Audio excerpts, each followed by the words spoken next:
Hello, ladies and gentlemen from around the world. Welcome to the Building a New Africa show. This is our second episode. It was good having you on our first show, and I hope you enjoyed it. And we're back today because we've got something unique, something special for each and every one of you. This is a show that is going to inform you. This is a show that is going to transform you. This is a show that is going to give you practical solutions on how we can take Africa from being the dark continent, as it's been called, to becoming a first world continent, to competing with the likes of Europe and North America. Every single person that I've met from Africa has a passion to see things become better, but very few know what to do. They're always asking me, what do we do? How do we go about change? How do we bring about change? We're tired of the way things have been. I can assure you that this show is going to give you practical steps. It's going to give you viable options that you can use in transforming Africa from where you are right now. A lot of people think you need to be president, you need to be governor, you need to be in some form of political office for you to be able to bring change. But I found that anybody can bring change. If you look all through history, the likes of Mandela, the likes of Martin Luther King, the likes of Gandhi, these were just ordinary citizens who decided to take up a cause and bring transformation to their continents, to their countries. So I want you to invite your friends, every African, wherever they are all around the world, invite them. Tell them that this is a show they don't want to miss. If you've got leaders who are friends, on your Facebook, tag them on this video, share this video with them, because the ideas that are going to be shared here would help them to govern properly, to lead properly, and to be able to get people out of poverty, out of the quagmire that they feel that they're in right now, and out of the doldrum that we can see the entire African continent in. So welcome everyone once again, and I hope you enjoy the show today. As usual, or as expected, I have with me Dr. Sunday Adelaja, who is going to be giving us the solutions that we need. Welcome, Doctor. The way you are looking like this, you are making African look handsome. Thank you. The way you are looking, I might be more in a hurry to go there.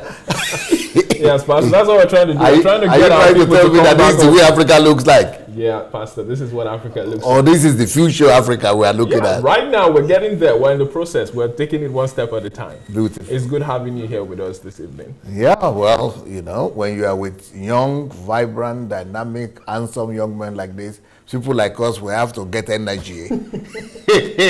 Old men like us have to have desire to live after that. And I think what you said is right. We need more of the portrait, of the positive portrait of Africa and Africans, much more than ever before. So we need to be able to communicate the future of Africa, that the future of Africa is not where we are coming from, that where we are going is brighter than where we are coming from. So I think this is a great idea that, in fact, I was even, when you were presenting, before you introduced me, I was thinking that people who are not even interested in the program before, they will just say, they will just let me come let me come and have a look at who is that guy? What is happening here? Thank you, Pastor. So welcome everyone once again. I'm your host, Pastor Joshua, and we're here with Dr. Sunday Adelaja. The last time we had a very good time. I enjoyed your comments. We didn't have time to go through those comments, but I wanted to keep leaving your thoughts. I wanted to keep sharing this message. I wanted to invite your friends. I wanted to tag your friends. Every African you know, please tag them. Any European you know who is interested in Africa, American, any foreigner who wants to go to Africa and want to join us in the cause of building a new Africa, please get them involved and share this message with them. So, Pastor, today we're going to be starting where we left off last week. A couple of weeks ago. Last week we had the HMT. It was such a great time. Unfortunately, people were looking forward to the program, but because of HMT. But the HMT was on. So those of you who joined in last week, hope you enjoyed the HMT. It was a wonderful time talking about conversion, which makes us, into people of substance. So I hope you enjoyed that. So this week we're going to be continuing from where we stopped the last time. We're going to go to the second part, but we'll make that the first part today. Okay. And we're going to be talking about something that has really eaten into the core of Africa. It has eaten into the core of almost everybody, or almost every person who is a resident in Africa, who was born in Africa. Okay. And it is an issue of superstitions. Okay. I have had you describe that is the #1 problem that you have seen that plagues the African continent. That a lot of us are superstitious. A lot of us depend on things that we cannot exactly quantify. And we can see that superstitions are things that are not exactly based on facts. They are not based on science. They are not based on research. They're just based on cultural and traditional beliefs that have made us now to begin to, you know, leave reality to hold on to things that are not exactly real, that don't, you know, foster progress. For example, I remember you telling me of the story of a tree in your village that couldn't be moved, but then it was in the way of progress. And people thought that because that tree was, in quote, a home for the gods, people could not touch it. But lo and behold, one day, a European came, or a white guy came with a caterpillar, and people were saying, your family is going to die if you touch this tree. Your whole family will be wiped out. Your entire lineage will be wiped out. But he didn't care because he didn't believe in any of that.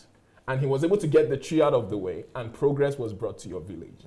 So I want you to tell us, what is your take on the fact that superstitions have come so far and have eaten into the core of Africa? And what do you think we can do to get it out? So first of all, describe to us in your words what superstitions are from your experience. Now, from my definition, superstition, what makes it dangerous is the fact that when you have superstition, you are believing, and through your belief, you are empowering inanimate objects or occurrences of nature to be elevated above the man. Let's say, for example, you have flood in the city. There is a city in Nigeria they call the city of Ibadan. You have Ogunpa or something flood all the time. Yes. So this flood comes in, and you know, when there is raining season, and people have been struggling with it. So whenever the flood happens after the rain, people begin to make sacrifices. So what does that say? They say, oh, you have offended the gods. And so you have to sacrifice. They used to sacrifice human beings to appease this thing. And now they are sacrificing animals or things like that. And what does that mean? God did not create man to worship creation, to worship river, to worship storm, to worship, even in our country, even thunder from heaven. The God of thunder right now, the God of iron. They made it because anything that is, what is superstition? Anything that is inexplainable to them, in their reality, they exalt it to the status of God. So they now make things, the occurrences of nature, they exalt it above themselves and begin to worship it.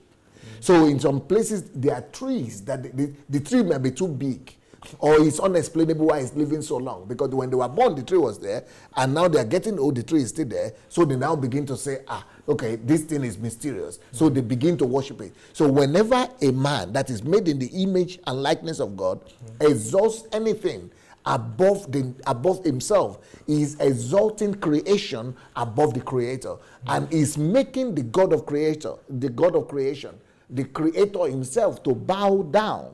That is what we call animism. Animism is the worship of subjects, elements and elements of nature.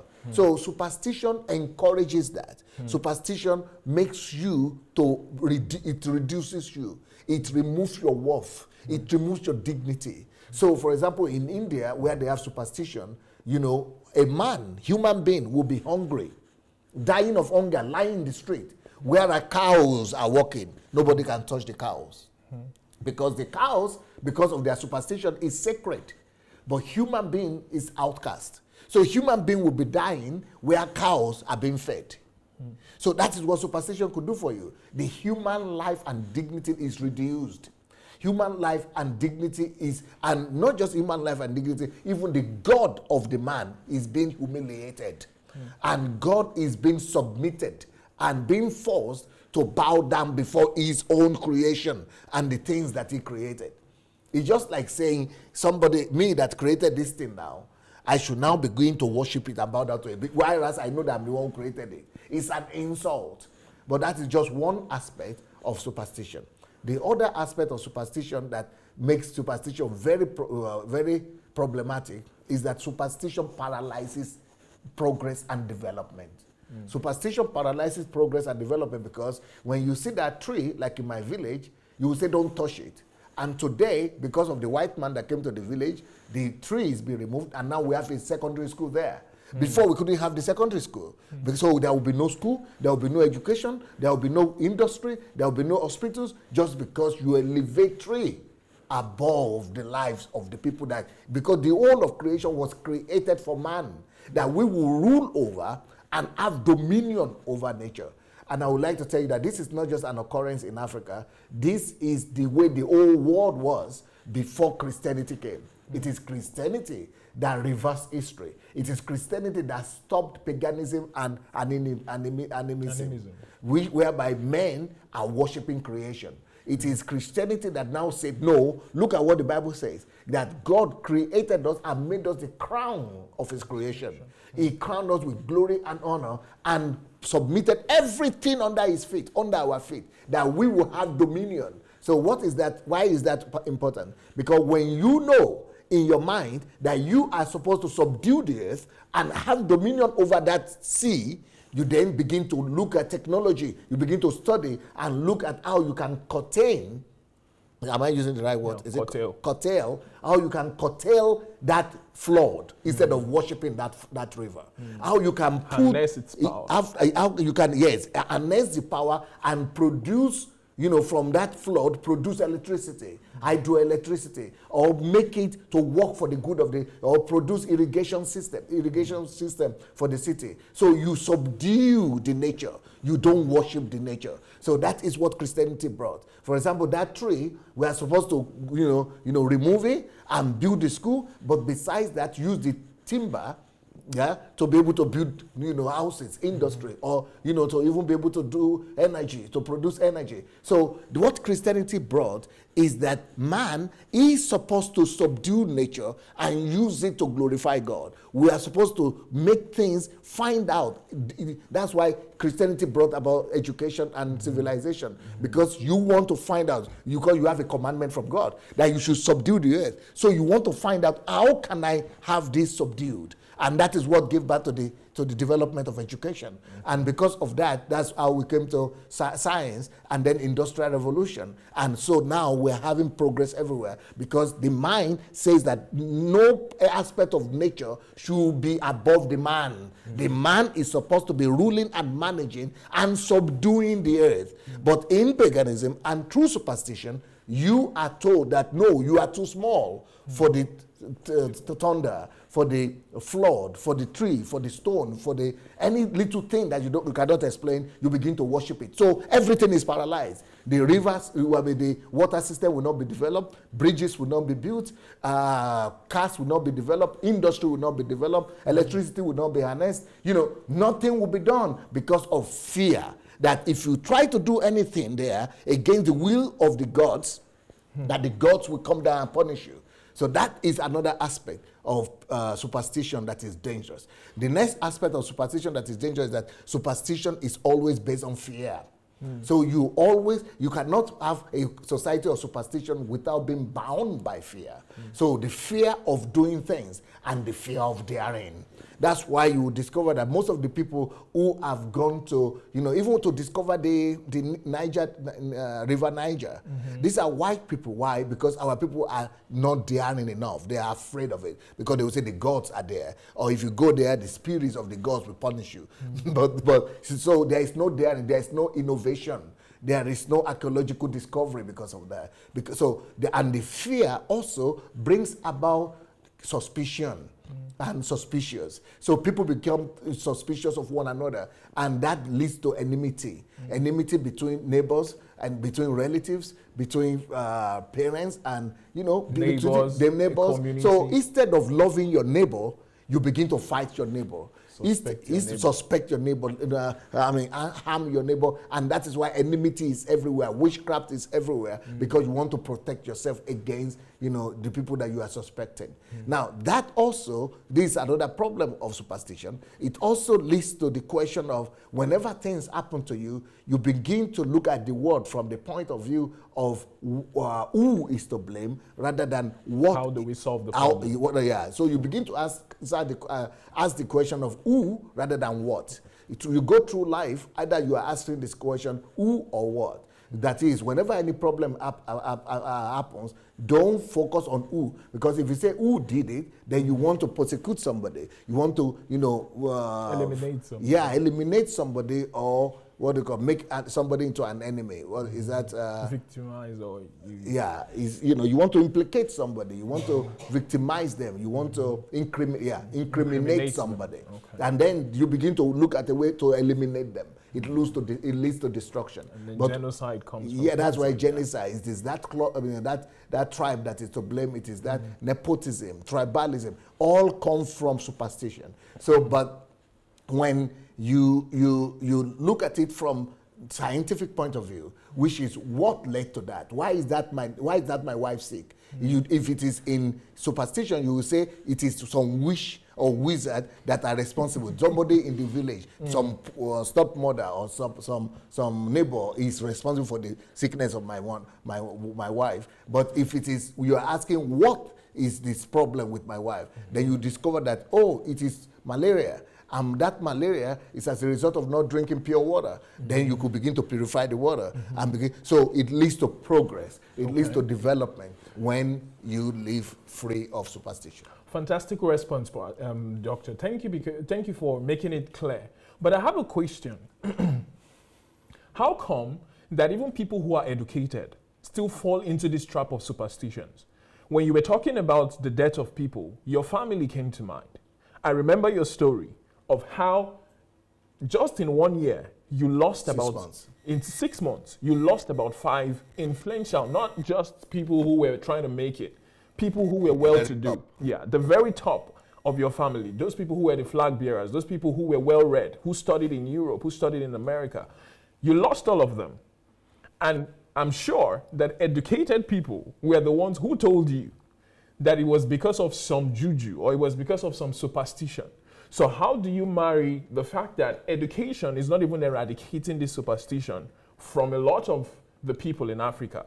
You will see people who are professors still going to the village, still going to their localities to pay homage to some of these things and to even advise people against going, against some of those things that you have mentioned. Probably a tree or probably a river or probably a stream. It's like they are detached from their own locality. It's like there is a power somewhere holding them bound. So how do you explain the fact that even education doesn't seem to eradicate this superstitious belief in many cases? Yes, this is because what we call education is school most of the time. And school, the way it is right now, set up by the world system, school is not education. It's not synonymous. It used to be taught like that school will bring education to you, but you are not educated because you go to school. Most of the way the world system and the school system is set up these days is for you to be able to graduate and become a servant to Uncle Sam. It's for you to be able to service the system. You are sent to school so that when you come out, you'll be able to get a job. So the whole agenda, the whole idea of schooling and going to university and all that is for you to be able to service the system of the world and keep the system moving. So it's for you to be able to get a job. If they are not concerned about your erudition, your general erudition, they are more concerned about you doing what they tell you to do, being a servant, being a slave to the system, being obedient. And they just give you a curriculum. That's why they have a curriculum. And the curriculum is you just have to learn and memorize the things that you need to know, and you need to go and use that where you are needed as as a slave, like a messenger. But really, education, what does true education entail?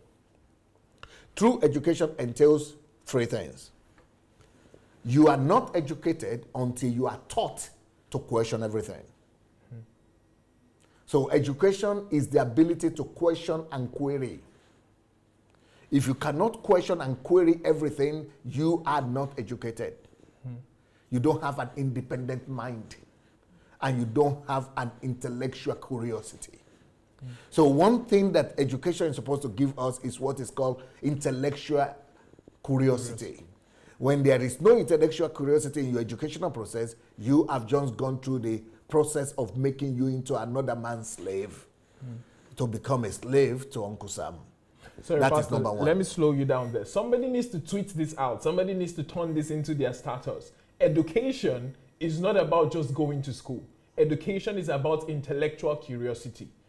Most people are educated, but they don't question. In Africa, Pastor, they tell us It's that like it's not allowed. when you question anything, they tell you you're being disrespectful. They say you are being rebellious. Yeah, they say you're rude. They will say you're being a talkative. They will say you're being petulant. They will try to silence you.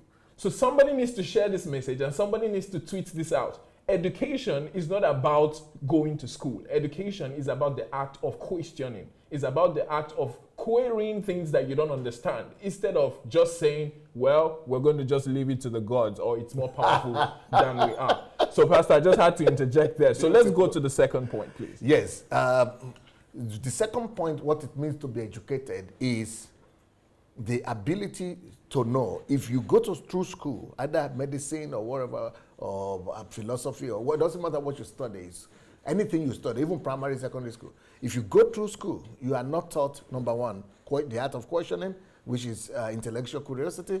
Number two thing you must be taught, for you to know you are educated.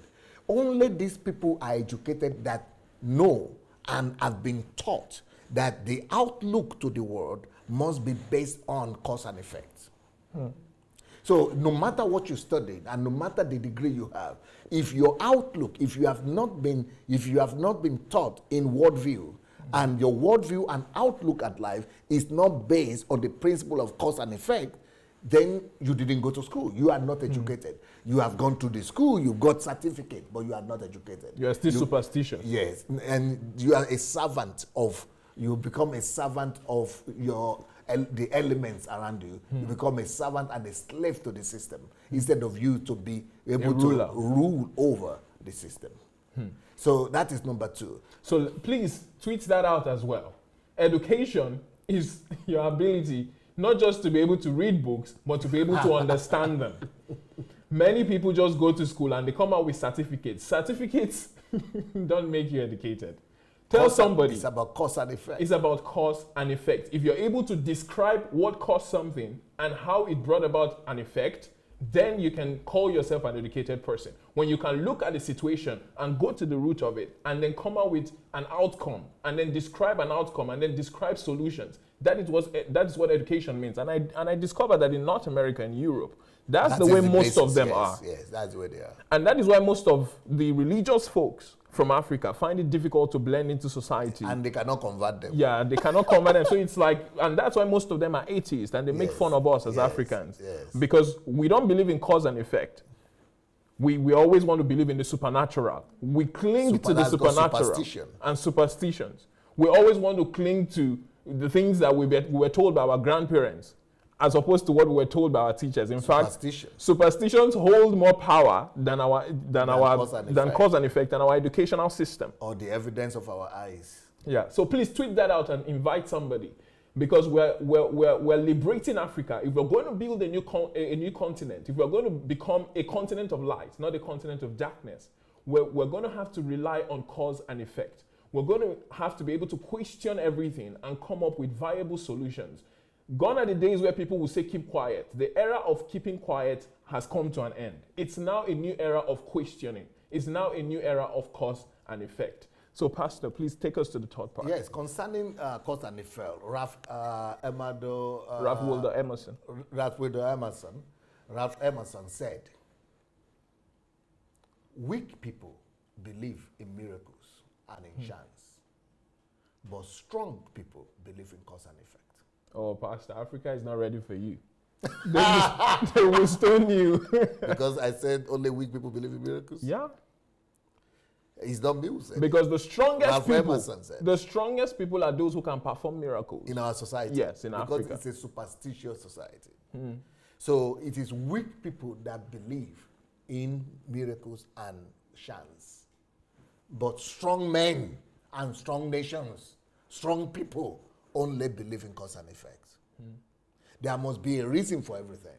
If that is not your basic outlook at life, if that is not the foundation of your philosophical worldview and paradigm, you will be subjected to the things you are supposed to be ruling about or ruling over. So those are the basic things that make us to know that you are educated. So what you call education in Africa, that people are educated, is not the ability to read or to go to be trained to become a doctor, who is just known, the only thing he knows is doctor. To go through the system and become an engineer. The only thing is not questioning nature itself. It's not questioning the reason behind what, and it's not being taught in knowing that there are causes and effect in everything, and only what he knows is profession. He's just gone to school to get a profession. He's not been educated. Wow.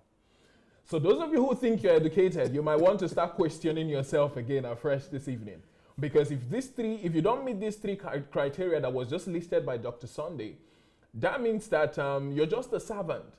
And the last time I checked, most people don't like being servants. We like to lead. And the last time I also checked, continents are built, nations are built by leaders. They are built by upstarts. They are built by people who question things. They are built by people who are able to come up with solutions based on their research. And most times in Africa, Pastor, I don't think we have research facilities yet in Africa. I've not seen many. Very few. I've seen very few research facilities. They are not promoted to it is churches that we are promoting and doing advertisement for instead of research institutes. Somebody needs to tweet this out. We should start promoting research facilities instead of churches. So the next handbill that you should be promoting should be about a symposium, should be about a research facility, should be about something that is going to bring about intellectual curiosity. Because the educated people in Africa, Pastor, we only know them as people who can read and write. That's what we call educated. And the rest, if you can't read and write, they'll say you're an illiterate. But from this description you've given unto us right now, we can see why Africa is not making progress, because we are not really educated. At our core, we have not been taught to question things. We've not been taught to look at cause and effect. We are more reliant on superstitions than we are reliant on facts. And that's a problem. The next thing that we need to do if we want to build a developed and civilized society, and that is free of superstition, is that we must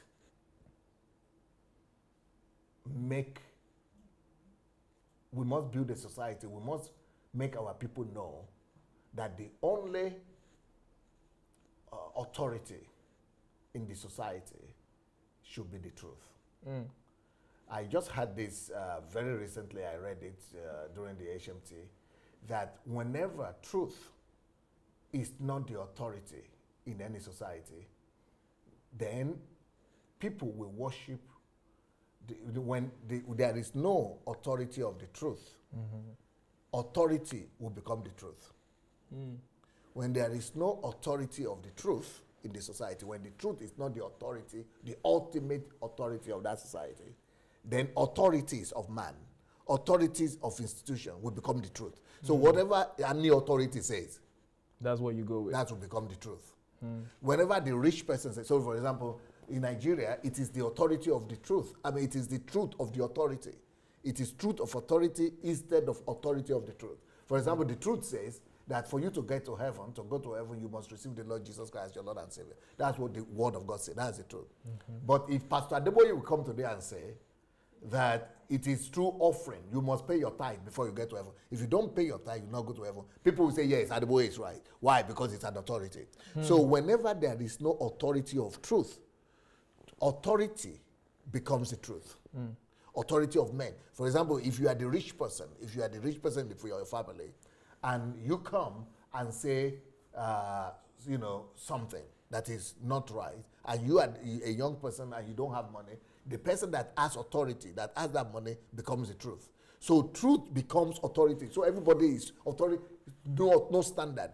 And without, if you want to talk about civilization and progress, there is no society that can ever be industrially developed without the established authority of truth. For example, because if you want to build a nation that let's say you want to build engineering, engineering is based on truth. Because if you are doing your calculation, let's say civil engineering, you are doing calculation of this building, 2 plus 2 must be 2 all the time.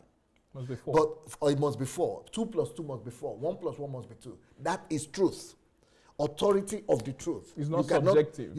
It doesn't matter how many authority comes. It doesn't matter if it's the president of the country that comes. It doesn't matter if it's the chief and the Oba and the king that comes. 2 plus 2 must be 4. 1 plus 1 must be 2. Must be 2. So authority of the truth. That is on what basis you can now build engineering. You can now build industry because there is nobody that's changing the rules.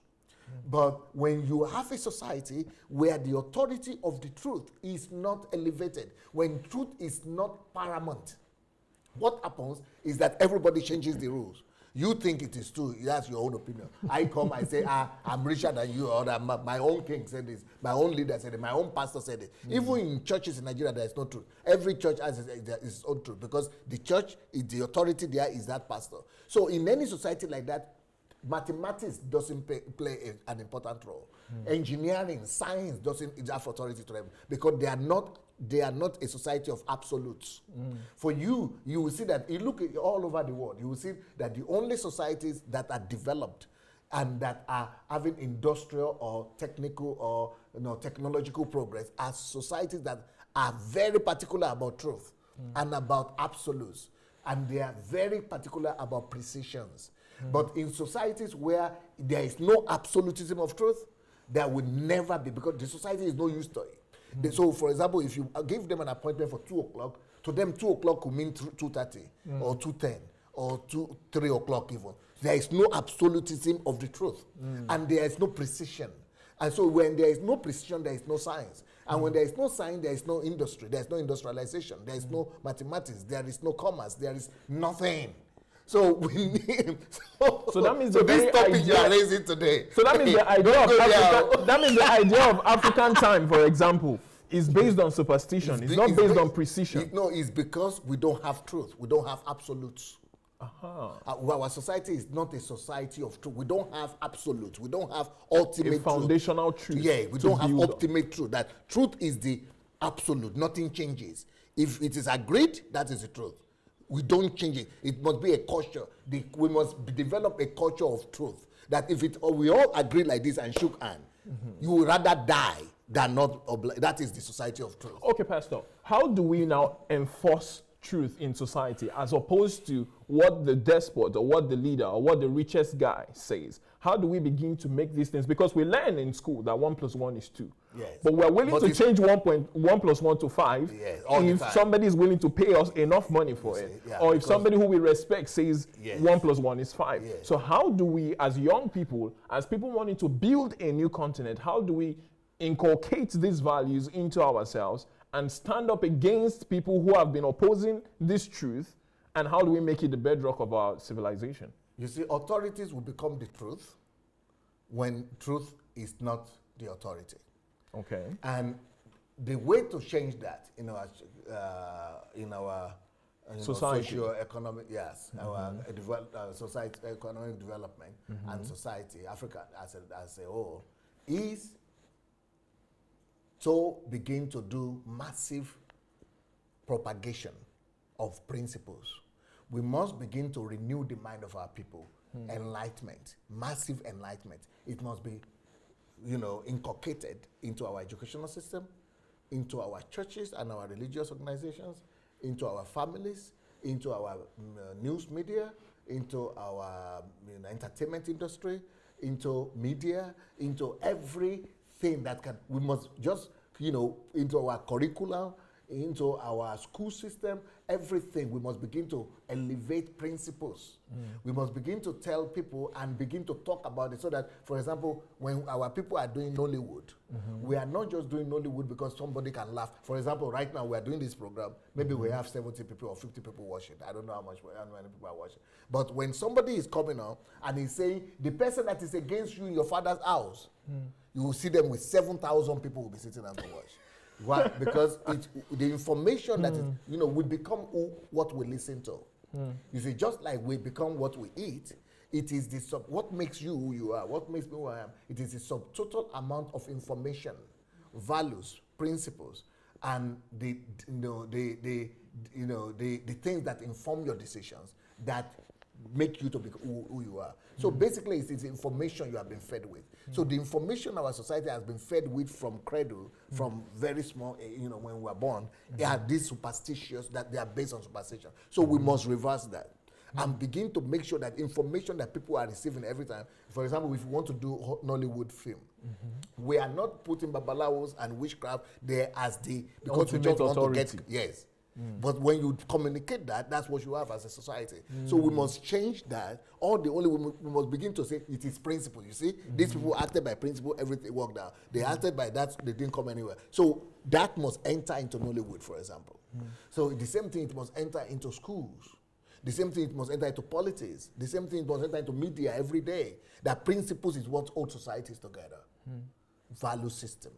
As opposed to superstition. Yes, and I've written a book on that. It's called How to Know the Purpose, the Calling and Purpose of a Nation. Yes, how to know the purpose, the calling and nation purpose. And so there I wrote about that. And then about Nigeria in particular, I've also written a book, Nigerian Leadership Question. But in that book, the Calling and Purpose of Nation, I've even identified the 20 main value systems that Nigeria is built on. That we can now go back to extract and use it to build a new society. So the value based system, on our national anthem. Yeah, no, national anthem and the historical books of Nigeria. Okay. Yes. So the burden that are placed upon our forefathers, the burden that they carried and communicated, that is where you will be able to discover the values upon which the nation is built. Okay. So I've already been able to extract that. There are 20 of them. 20 value systems upon which they are the block, they are the building block upon which we can build a new Nigeria. Interesting. Pastor, I was able to compile. But if you are not from Nigeria, I've also written in that book, The Purpose and Calling of Nations, how every country, how everybody can discover the calling and the purpose and the value system of their country. That's the book they have just shown. Thank you very much, Pastor. I want us to begin to question every single thing that we know. Anything in your life that is not based on fact, anything that is not based on cause and effect, anything that is not based on research, that is not based on truth, you need to begin to change it today. We need to begin to ask questions of our leaders, ask questions of our in fact, question yourself. What I believe. Why do I behave like this? Yeah. Pastor, I was able to compile a list of superstitions. Okay. I just got at least 10. The top 10 most common superstitions in Africa. Number 1, hitting your leg against a stone is seen as an evil omen and is warning you to go back home. I grew up in that myself. So anybody who, for example, if it is the left leg in our culture, the left leg. If it's the right leg, it might be fortune. So somebody might be going for a job interview. Yeah. Somebody might be going for a business transaction. Yeah. And the moment they hit their foot against the stone, their right foot, the left one. Yeah. That's informing them to go back home. That thing will not work because it's not going to work out. So can you imagine how many people, ladies and gentlemen, have deprived themselves of great things, deprived themselves of their destiny because of this superstitious belief? Number 2, they say don't drink water from a coconut, else you automatically become a dullard. Or you automatically become dumb. Yeah, you have coconut head. The last time I checked, your brain will become coconut. Coconut water was sweet and is nutritious. But for some reason, somebody came up with it someday and people began to believe it. I've seen people who actually drain coconut of water because they don't want to be dull. Ladies and gentlemen, coconut water is not enough to reduce your IQ. It's not enough to make you to go from educated to illiterate. It's not enough to stop you from questioning things you don't understand. How about you try drinking some coconut water so you have some nourishment in your body, and then you will become a more viable human being to be able to question the things that have been fed to you that are false. Number 3, Pastor, they say it's not a good idea to whistle at night, because if you whistle, there is a belief that snakes or evil spirits will locate your residence. So you cannot. So what about if whistle is evil? But what about if it is instrument that whistles even louder, like flute? You are just trying to make your house the meeting point of witches for that night. And for some reason, many people still believe these things. Up to today. And it's strange. I'm not a big fan of whistling, but if you want to whistle in the morning, in the afternoon, in the night, well, feel free to do it. Demons are not even aware of the place of snakes. They don't care about the sound they're making with you. Snakes are not even, they don't even care. Number 4, they say don't allow people to cross over you with their legs, or else you will cross over your leg. Yes, that means if you're sitting down or you're lying down, if somebody crosses over you, they believe that the child, that if you give birth to a child, the child will have either one especially hand pregnant women or one leg. Then when you're pregnant, in fact, it's worse. They say the person will look like the person who crossed over. So some people, they will say, if you're not good looking, don't cross over me. Then if you're if you're not pregnant, I don't want to lose my hand or I don't want to lose my leg. I don't know how people came up with these things, but one man one day said this and it became a norm all over society. Number 5, they say owls hooting on the rooftop of a nearby tree is a bad omen and it's believed that somebody in the residence close by would die. Many of you don't know the bird called an owl.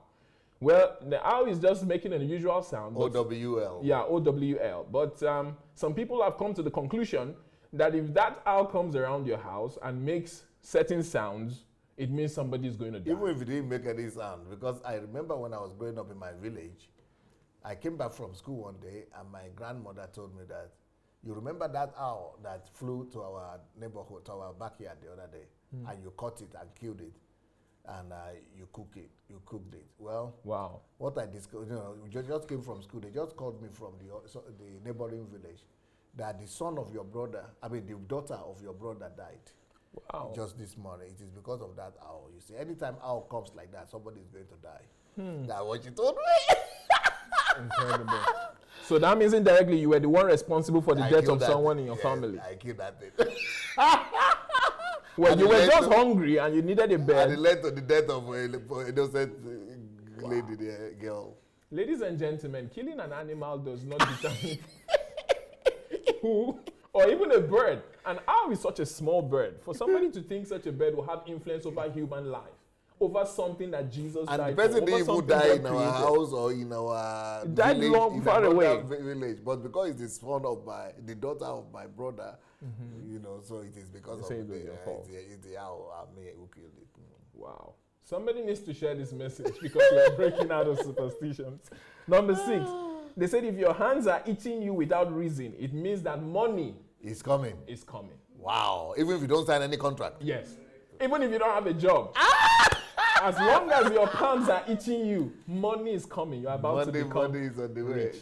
So instead of us to look for jobs, let's be looking for. Let's just be waiting for that sensation in our hands. Wow. And I don't know who came up with that, but I guess probably somebody had a coincidence one day. Some people say, yeah, my hand is itching me. Something is going to happen. Money is coming. Yeah, well, all the best, but it's luck. Superstitious. It's not based on cause and effect.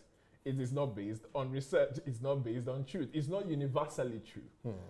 So I hope you got that. Number 7, they said eating in the dark is forbidden. Wow. It is believed that such an act... What about in the world of NEPA now when there is no electricity? In fact, in Africa, it's going to be difficult because most times some people don't have light. In fact, there are a lot of villages in Africa today who have not seen electricity before. So I guess this superstition says dead people will be eating with you, or ghosts and spirits will be eating with you. So I wonder how you're supposed to see ghosts in the dark when you can't even see them in the light. So when you see them in the dark eating, a ghost might just be sitting right next to you. And somebody really believes this stuff.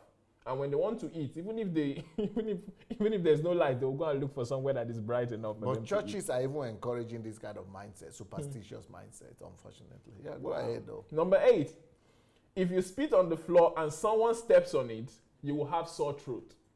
Wow. I also grew up, I believed that thing with all my heart when I was growing up over there. Wow, so you were not spitting anyhow? I was doing it, but I was covering it with sand so that nobody would step on it. So that your throat will be secured? Yes. Interesting. The last time I checked, sore throat is a result of some cold and weather change. Yeah, and infections. Ladies and gentlemen, 1 + 1 is 2. No matter where somebody steps, no matter how much saliva you pour out of your mouth. How can that come? It doesn't influence what happens. Me, I've gone long time and somebody step on something and I go and be sick. Exactly. Superstition is a dangerous thing. Yeah, it's really dangerous. It keeps us in the dark. That was number 9, eh? That was number 8. Oh. Number 9, don't bend over and look through your legs in public or you may see witches. Like this? Yes. They say you shouldn't bend down and look. Because if you do that, you see witches, because they believe witches walk on their heads. Okay, if you look like this. Yeah, so if you look through your legs, you're about to know those who are walking with their heads. Wow. But it's strange because when you're walking upright, you don't see legs in the air. So how come when you bend over, you see somebody's head, but when you look up, you don't see the leg? No, because you are operating by questioning. Yeah, but if we were questioning back in the day, Thinking. like if somebody said, if you bend over, you know, so superstition. that's really weird. That is the evil of superstition. It kills your mind and your ability to think. And to reason. Yes. That means you're not human, basically, because you're like an animal. Yeah, if you don't reason, you are not human. That's why when Europeans came to Africa, they said these people, the only thing they have is instinct, just like animals. They sleep with each other, have all kinds of children, but they don't use their brain at all. They dance when they eat. That's the only thing they do. We were only good for slavery. Yeah, so they said they are animals. They said they are not different from animals. So that's why they took us that time. Because superstition paralyzes the mind. And that's why they were able to give us things like mirror in exchange for human beings. Yeah, because of those responses and the way they stimulated us through those gifts. And the way we responded only showed that we were not better, we had not been using our brain. But even though before, if you read my book, How Africans Brought Civilization to Europe, How Africans Brought Civilization to Europe, you will see that, no, there was a time that we used to rule over Europe. And, but, you know, by the time we came, there are reasons for that, but by the time they came, they discovered that we had fallen so low, so we are not using our mind anymore. And as a result, that's why they could make us slaves. Number 10, they said hitting a man with a broom. Beating? Beating or hitting a man with a broom makes him impotent. With a broom, eh? Yes. But the broom for sweeping the floor. But the woman, you can hit her? Yeah. Okay. Yeah, so they say she will not be impotent. So that's one of the worst things you can ever do to a man, is to hit him with a broom. The only way you can get the cane. They say the only way you can overturn it is if the person retaliates by hitting you 7 times. Ooh, culture of wickedness. So when when the man is able to hit you back 7 times with that broom, then his impotency is suddenly alleviated and it disappears. Ladies and gentlemen, what does fertility and the human biology, what does a human sperm and the entire process of reproduction have to do with external factors of a broom? Everything is simplicity. We have been fooled for a long time. If we're going to build a new Africa, we have to toss all these things in the trash. You see why I said education is about questioning, because it is when you question that you think. If you don't question, you cannot think. So analytical thinking, critical thinking, and all those strategic thinking, they start with questioning. So if you don't question, you don't think. And if you are not thinking, you are not human. When God created man in Garden of Eden, Genesis 2:7, he said, as soon as God breathed into the man that he created, it was just flesh, just body. But as soon as God breathed into it, man became thinking man. That is the original. Man became thinking man. Or man became Homo sapiens.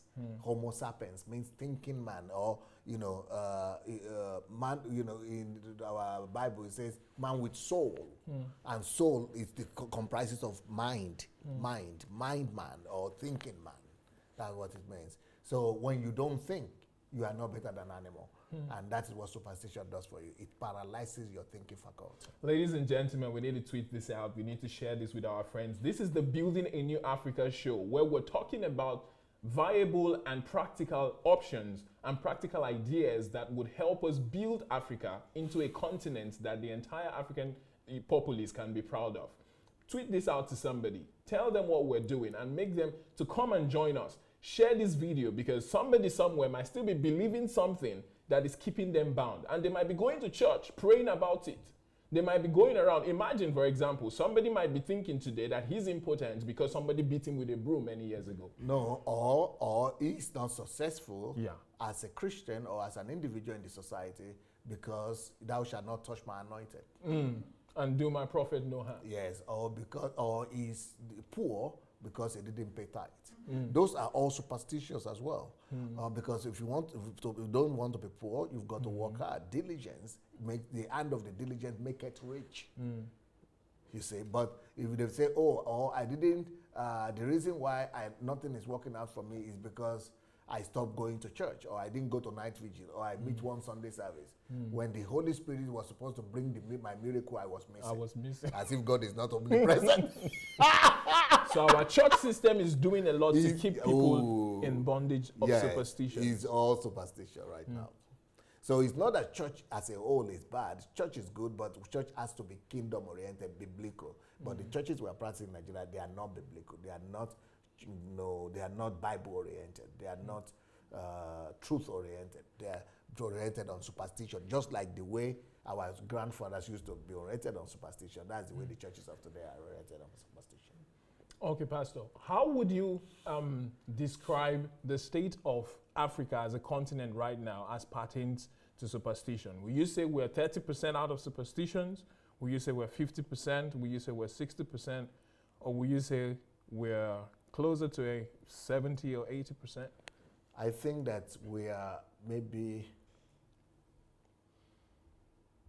30% out of the traditional, original African superstition, that the original, the authentic African superstition, like the ones you are reading now. I think we are 30% out. 70% of Africa still believes in that. But with if we are going to include the church superstition, then we are 90% in superstition. In fact, the very people who try to dispute and refuse to believe this church superstition, they are regarded as ungodly people, as atheists, as people who don't fear God. They are hated. Nobody wants to talk to them because they are reasoning. You know, if you look at people like Wole Soyinka, for example, everybody thinks that they are ungodly. They are atheists because Tai Sholani, all those kind of people, because they don't carry religion on their head, because they are thinking, they are using their mind. It's difficult for them to, but people just think that they don't believe in God. But because they would not believe in all these crazy superstitions. Okay. What word will you give to those who are being persecuted for telling the truth? Because in a society where, like you said, 90% believe in a certain superstition, the 10% that are saying the right thing stand a huge chance of being persecuted, being silenced. So what will you say to such people who are, going against the grain and who are struggling to push back against what the majority is doing? The people who are speaking the truth must know that the only one thing that is worse than being perpetrator of evil is to see the evil and be quiet about it. That is worse than being the one that is doing the evil itself. So when you speak, you are reducing evil. But not to speak is to not just be a participant of the evil, but you are actually promoting it. But Pastor, what will you say to people who are afraid for their life? Sometime last year, or maybe early this year, there was a certain popular Nigerian musician who was able to rally people on social media to come out for a march. They wanted to protest. And everybody was pumped up about it, and they said, we are going to protest. We're going to march on the city center, and we're going to demand for the change that we want to see. But lo and behold, the night before this march was supposed to happen, suddenly there was a live stream from this musician, and he started telling people that due to new information, that he has now been told that it would be wise of him to call off the entire movement and the entire rally. He said, as a matter of fact, he doesn't think it's going to work anymore.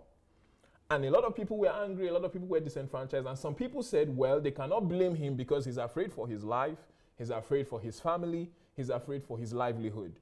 And I noticed that a lot of people are in that same boat of wanting to change things, but they are so afraid of the powers that be that they are pressured into silence. So what would you say to somebody like that, who is such a popular guy, very influential, very powerful, but he was silenced? And if somebody on that level can be silenced, what chance do those who are far below him or in influence, what chance do they stand?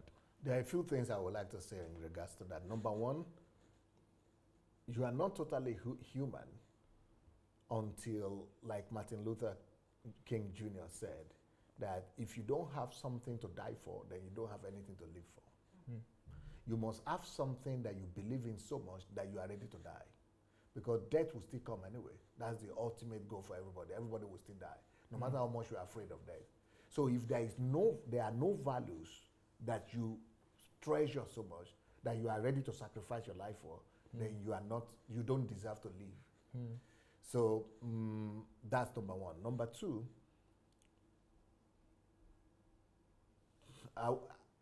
people should know that one person on the side of the truth is a majority.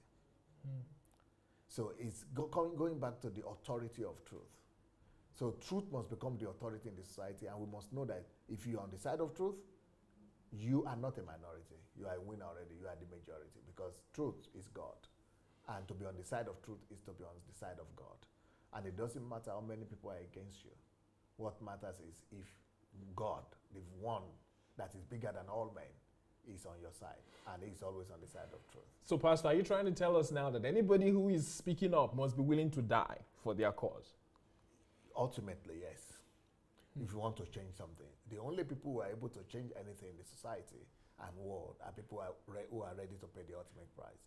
But there is also a place for wisdom, which is before you could go, depending on the opposition that you are encountering, before you could go ahead to speak, make sure that you use wisdom, because by wisdom a house is built. So what does that mean? Build something, build a system, build a fortress, build an association of people. When you are able to build, for example, a movement, let's say you come out with 2 million, 5 million people, it's not possible to silence you. So make sure that you build. Don't just act out of impulse, or don't just act out of emotion. Make sure that you apply wisdom, and wisdom will enable you to build. So build a structure like we do in Ukraine here. We set up NGOs, social organizations. We build movements. We organize ourselves. We build structures, systems, curriculum. We build political structure. We join political system. We build social movements. We build public organizations. Just like, you need to build a system. Otherwise, you will end up like Abiola, that came back to Nigeria. He was abroad, or he came back to Nigeria to announce that he's the president without building a system. So he had the support of the public, but because he lacked a system. He lacked a system because he was supposed to have built a system, first of all, of evacuating himself or protecting himself. He was supposed to build a system to be able to stop the aggression of the opposition or of the military, or he was supposed to build a structure inside the military itself whereby they would turn against the government. He was supposed to have thought ahead of that. All right. So that means whoever is going to come out, you don't just come out talking. You come out after you have done your homework. Built a system and done your homework. Yes. So ladies and gentlemen, this is the Building a New Africa show. Please share this link or share this video with your friends, because these ideas are what are going to bring about change. Now, a lot of people have said, I don't want to end up like Abiola. I don't want to end up dead. So many people have said, I'm afraid for my life. I'm afraid for my family. So this is the best way to go about it. Before you come out publicly, make sure you build a system behind the scenes. Make sure there is an infrastructure that is going to, hold you up in spite of the opposition that you feel.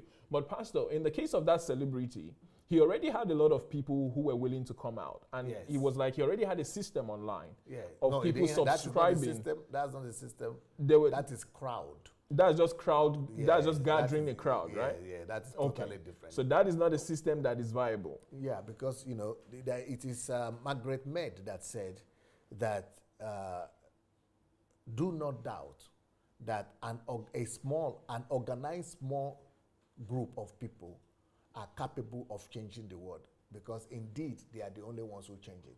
A small organized group of people. A small organized group of people. It's the ability, it doesn't matter if you are even big or small, but the ability to organize them. That is what leads to, that's what system is. Not just to gather crowd. So just being popular is not enough. Some people think popularity is all it takes. Fela was popular now. They killed the mother as a result. Wow. And he ended up in jail. So Pastor, if people want to learn how to build systems, where do you suggest they go to?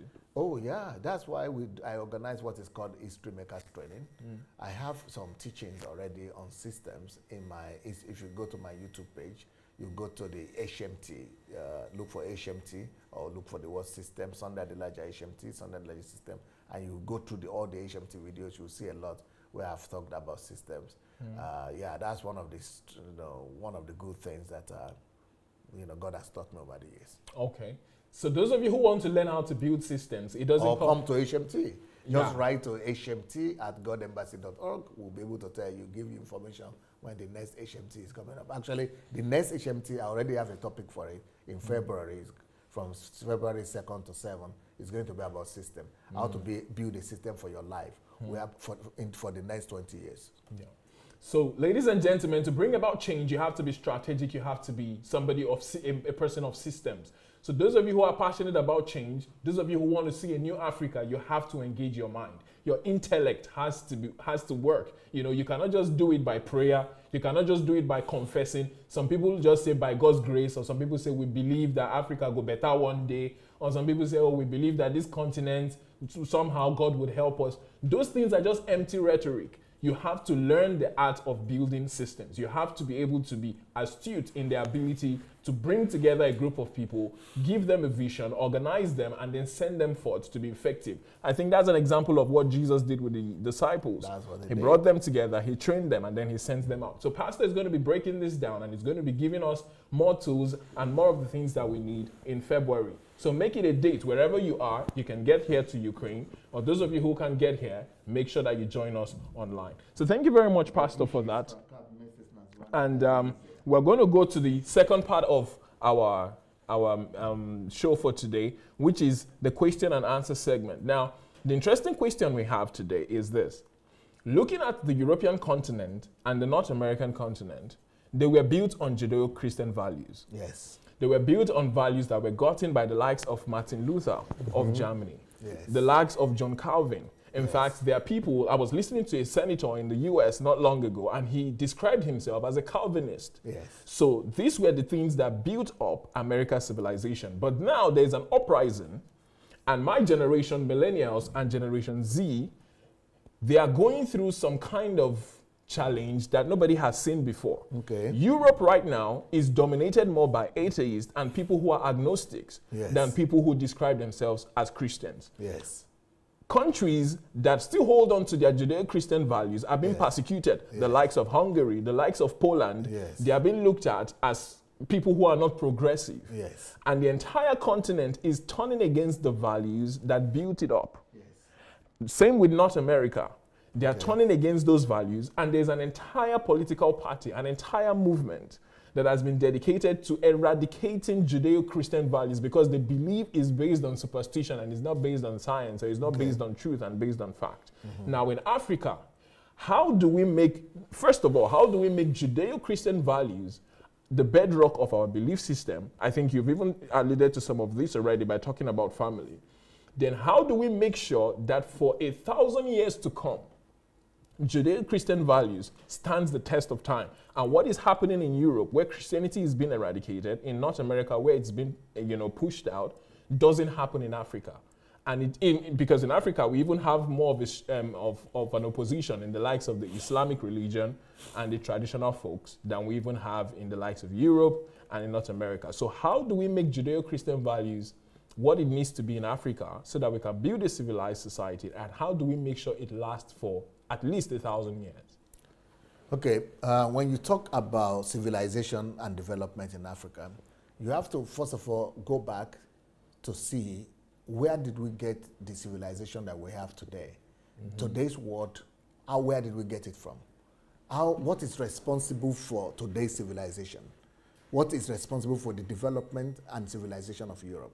And what was the drastic change that brought about the world that we know today? Well, if you look at the book of people like Weber, Max Weber. Max Weber is a Austrian-German man that did a research in the 17th century about what led to civilization in Europe.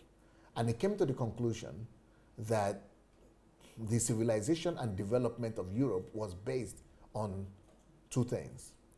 He called it the Protestant ethics and the spirit of capitalism. That is the name of his book, Max Weber. Max Weber. The Protestant Ethics and the Spirit of Capitalism. Now, what is that? I have that book in my, what does that have in common? So that is one aspect. So if you want to know what is responsible for our civilization today, you must look at Max Weber's book, The Protestant Ethics. So the Protestants basically are the bottom rock of the civilization that we have today. Then if you go to America, you also want to find out what is responsible for the building of this new America that we have today. Then you have to talk about people like Benjamin Franklin and his belief systems as well. If you talk to Europe, so who are these Protestants that Max Weber is talking about? Max Weber is talking about Protestants like, first of all, John Calvin, because he grew up under the influence of Calvinism. And he was living in Austria, very close to Switzerland, and all that region, Germany, Austria, Switzerland, they were transformed. Central Europe was transformed because of the teachings of Calvin and Luther and other Protestants, early Protestants. So what did they believe? What was the belief system in Europe what is it that the Protestants preached that led to civilization and development? That's why I wrote a book. I wrote a book, and the book is called The Dignity of Labor. How to transform a nation through the dignity of labor. So what is that talking about? First of all, what this man discovered is that he said he himself grew up in a family of these Protestants, and he saw the way, the whole country, the whole Europe, every family was always, like that. 3/3 of Europe was Protestants. They were under the influence of these Protestants. So what is it that they taught? The Protestant taught that there is dignity in labor. And that's why I wrote the book, Dignity of Labor. There is dignity in labor, that everybody must work and everybody must must provide for himself and his family. And they believed strongly in what the Bible says, that if you don't eat and does not work, should not eat. So the dignity of labor, productivity, it just brought about explosion, revolution of productivity. They didn't believe in one day of favor. That is better than 10 years of labor. No, they believe that there is dignity, not in favor, but in labor. And that's why everybody began to work and everybody began to produce. So massive industrialization just started, because everybody thought that it's a shame to beg or to look for welfare of that other people will provide for you. That you are not giving God glory. That the gift of God for you is that He gave you life. Your gift to God is that you walk, and through the work of your hand you glorify God. And that whatever your works find, they must do as unto the Lord. So work to them is a way of glorifying God. So if we will but our Protestants today, our Christians today in Africa, the Christianity that we are now practicing is the opposite. Is the Christianity that says that no, God has already given you life and He has given you the planet Earth, that now you still have to pray to Him to come and give you every other thing you need. It is not the gospel of the Lord Jesus Christ. It is a pseudo gospel that is not based on truth. It is based on ego, on selfishness, on greed, on instant gratification, on getting something for nothing. And it will never lead to development. So that is one thing that the Protestants preached and led to civilization, to the Industrial Revolution. But that was not the only thing they preached that led to the Industrial Revolution. What is another thing that the Protestants preached that led to this civilization and development that we are all enjoying today? The second thing they did is that they said that because we are working, we must work. That is industry and capitalism. But whatever the reason why we are working is not just to provide for ourselves. Altruism is the basis of their work. They are working for the sake of altruism. How much good can we bring? How much good can every person contribute to the society? That I want to create something that will help somebody else. So they began to teach strongly about thrift, the ability to save, the saving culture. So the Protestants brought, that's why in the place where Calvin lived in Geneva, it became the center of banking in the whole world up to today. Because they said we must work and save and see how much good we can do. You can, So they believe in Christian service and in Christian mercy and kindness and benevolence of Christianity. So what is pushing them to work is the ability to be able to provide for others. But today, everybody is greed that they appreciate in Africa. The church, what they call church in Africa, is no more based on Protestant theology. It's now based on greed, on the worship of need, rather than the worship of God. Instead of you to walk, you want to receive breakthrough. You want to receive favor. And that is just the very opposite of the Bible. Now, when you go to America and look at, because in the work of Max Weber, you also see that he referred a lot to what was happening in America at that point. And he singled out one American that he said is a great mind that has contributed to the America that we know today. And in that book, Dignity of Labor, I spoke about the 13 principles that led to the America that we know today. What are the value system of America? Just like I said, we have 20 value systems that we could build a new Nigeria on. There are 13 of them that America was built on. And the person that is largely responsible for a lot of those, of course, they are all the founding fathers, but Benjamin Franklin, even though he was never a president, but that's why you see him on the big money of America, because he has the greatest influence over the nation. So what are some of the things he believes? He believes that you must work hard so that you will be able to save to do more good. So he believed, he's the one that came up with the concept that time is money. That if you are working, if you are wasting time and you are not working, that you are destroying your own life. You are wasting money and you are wasting life. So he is the one that says time is money, and so every time must be converted to money. It brought about the spirit of capitalism and industrialization big time. Then the second part of that is that it says doing good and virtues of service, of dignity, of being able to be good to other people is the purpose of man's life. Being better, character. So character, respect, love. He has 12 or 13 values or virtues that he developed for himself, and which became later on principles that they built a whole nation on. So he also believed that credit is money. So that that you must keep to your word. That is the biggest credit. Then anybody that gives you anything, you must be able to work it out. So it brought about a lot of. Then there is in England, there is another man that also contributed to this old civilization that we have. It's called Adam Smith. He also emphasized and did a lot of research on the reason for the development that we have today. That the spirit of capitalism that is based on moral, on culture, on benevolence, on service, on doing good to your neighbor is what brought about the capitalism and the progress and development, economic and industrial development that we have today. Thank you very much for that. So for Nigeria and Africa as a whole to change, we must first of all change our pulpit and change our message. So the message has to change. Yes, sir. And we have to start with the Protestant ethics, dignity of labor. We have to go back to the gospel that the Protestants preached. Pastor, I want you to address the young people in Africa. A lot of them are unemployed. Many of them have gone to school, but they don't have jobs. And they still have this belief that someone needs to employ them. And then there's a vast majority of them who don't have the opportunity to go to school. Many of them are illiterate. What will you say to someone who will say, for example, you're talking about all these books. I don't have the money to buy them. For example, I just looked it up on Amazon. It costs $24 to get Max Weber's book. And many people are saying, I don't have the money and I don't even have anything to start with. What will you say to them? Because we have a lot of disenfranchised young people today in Africa who are listening to us and they're saying, wow, these guys sound good. The set looks good. All these ideas sound nice. But how do I start from where I am? Because I have got nothing right now that I can call my own. And I don't know where to start. So what will you say to such people?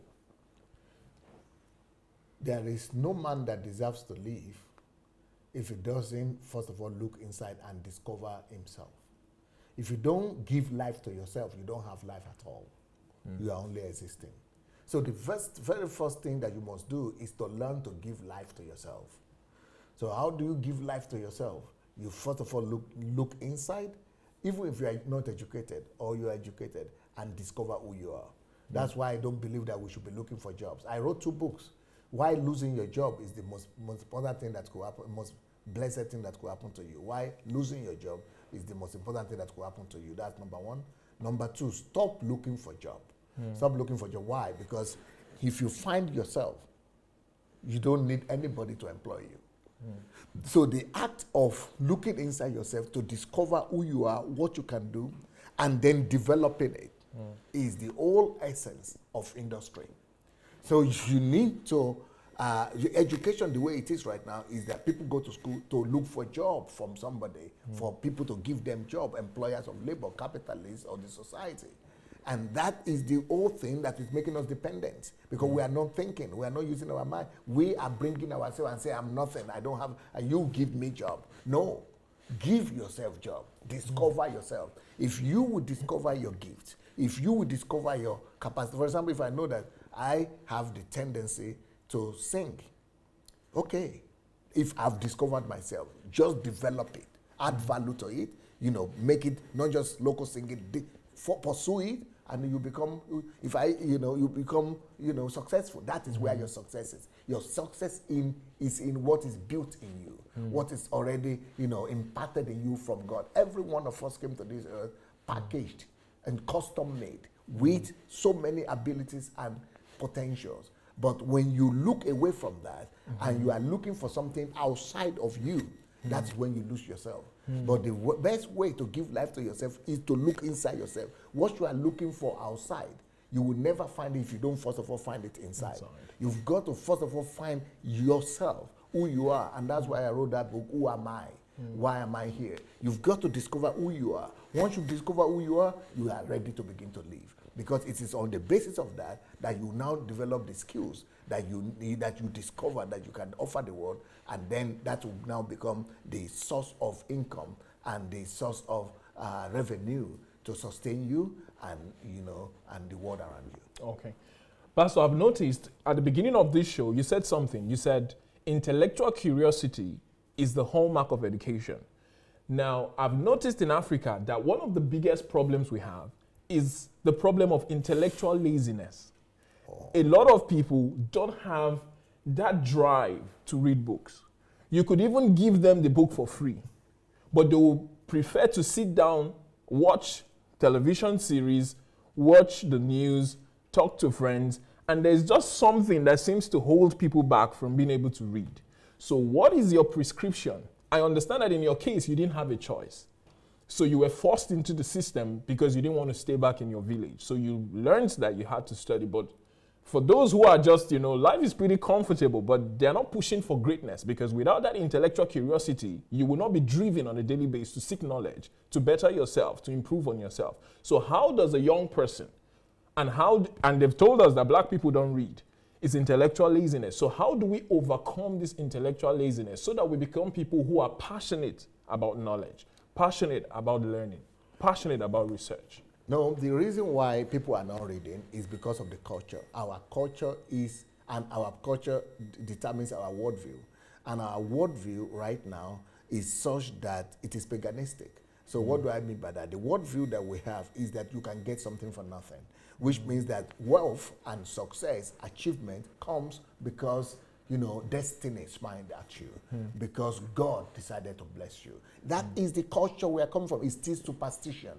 So our whole worldview is based on superstition, that it doesn't matter what you do. If somebody doesn't help you, or if destiny, if your head or destiny, if you're not lucky, if you are not lucky, or God doesn't, or something, God doesn't bless you, or pastor doesn't pray for you, or if the gods don't smile at you, or if there's destiny, if fate is not on your side, that doesn't matter what you do anyway. I mean, don't you know other people who have read? I mean, is it book? How many people have finished book? What do they have? So once we have that attitude that your efforts doesn't matter, that it is only some celestial or some terrestrial forces that determine your destiny, Your success. We will or your success, we will forever be the way we are. We will not strive. But we have to change that value system and that worldview. That worldview of our nation and the African continent in general has to change to the fact that, no, you become lucky only when you put in the efforts. When somebody said, when I begin to work 18 hours a day, I become lucky automatically, even without looking for luck. So it is hard work that brings success. The harder I work, the luckier I get. The luckier I become. So, but when we are thinking and we have based our culture on the worldview of superstition, saying it doesn't really matter what you do, unless God blesses you, the God smile at you, nothing will work out. Well, as long as we are thinking like that, we will not put in effort, we will not read, and even if we read in school, we will say, oh, I finished school and stop reading, because we are only reading in school for an ulterior motive, for gain, for the education, for the employment that we need. It's not because we desire growth and development. Yes. Okay, but when somebody, for example, is saying, I want to better myself, I want to, improve myself, but I don't have anybody to help me. How do you think such a person can get ahead? That is exactly what I'm saying. You will never be able to give, nobody will ever give you what you have not been able to give to yourself. You see, we focus on what we don't have. I don't have somebody to help me. I don't have a rich member of my family. I don't have education. I don't have this. I don't have this. But it is really not about what you lack, but what you do with what you already have. Okay. It doesn't matter how small what you have is. If you can maximize that little that you have, little always become big. Every big today started with little yesterday. But when your focus is not on what you have, when you're always thinking about what you lack, each time you look at what you lack, you look away from yourself. Each time you think about what you don't have, you are looking away from what you have. But if you could for a while stop and begin to forget about what you don't have or what you lack, and begin to look inside yourself about the little, even like the mustard seed that you have. Once you begin to walk it, you will discover that small is the big. Big is the small of yesterday. Wow.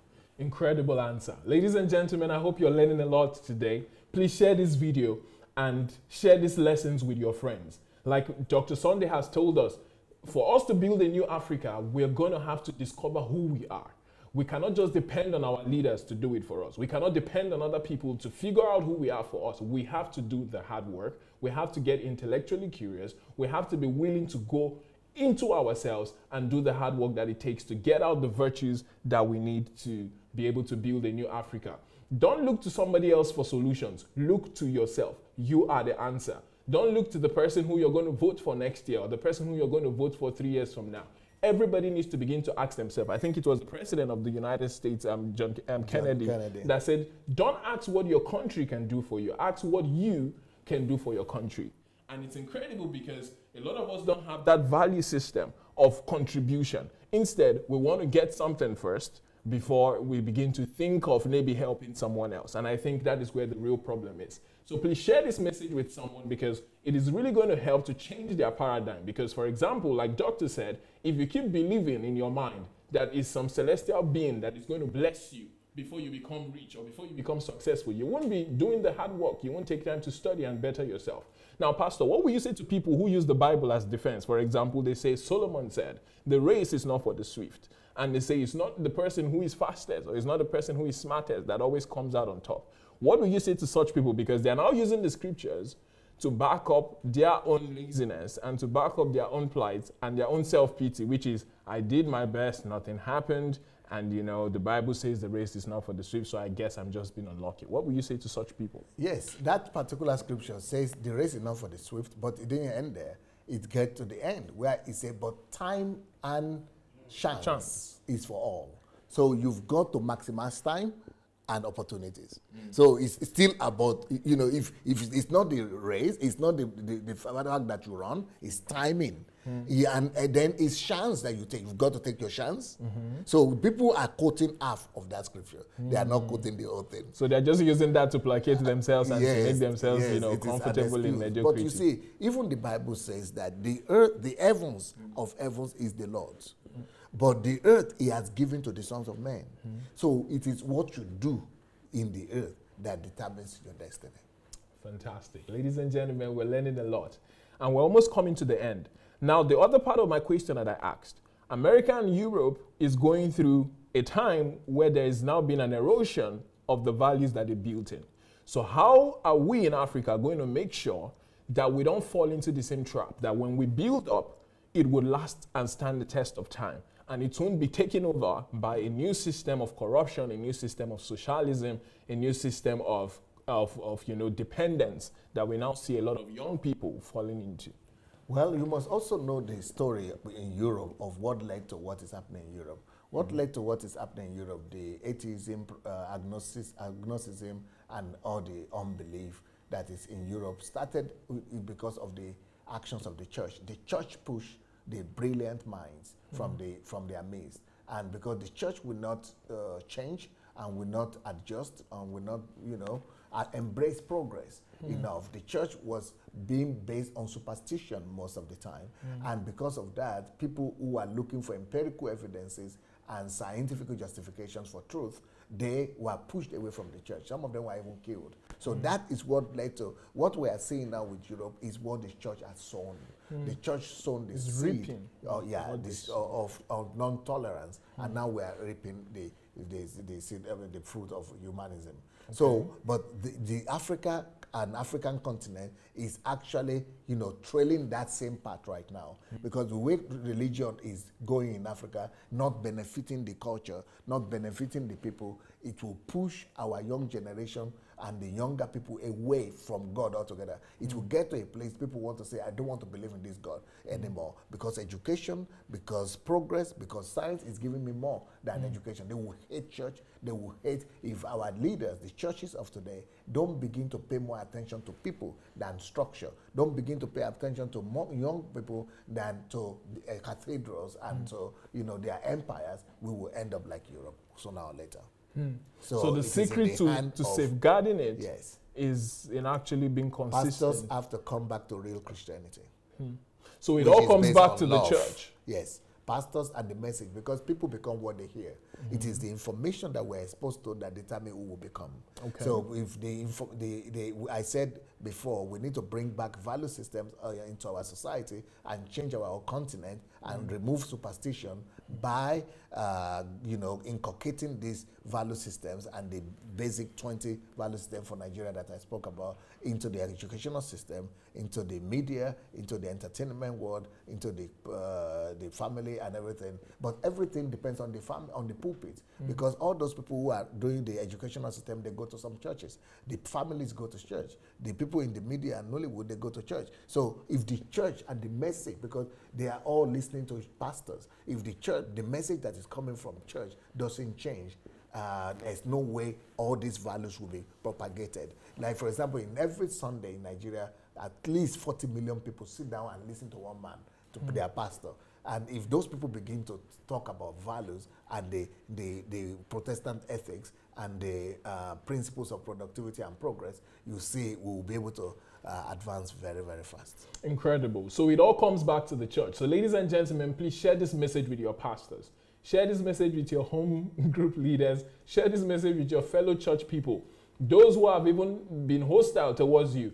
In love, keep reaching out to them, because ignorance is what has brought about a lot of what we've seen. Like, ignorance from the church is what made them to persecute people who were scientists, to persecute people who were making breakthroughs. And that is what pushed them out of the church. And we are still doing the same thing. Society. We are doing the even worse today, because what we are doing in Africa right now is that the people who are supposed to be our scientists, who are supposed to be building our bridges, who are supposed to be building our hospitals, who are supposed to be building our roads, we are keeping them in the four walls of the church to be praying and becoming pastors, everybody, instead of them to go out and do what the Protestant taught, that no, go and glorify God in every sphere of life by, with the works of your hands.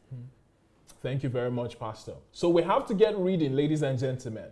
All the books that Pastor talked about, please see them as prescription drugs that you need to take to survive.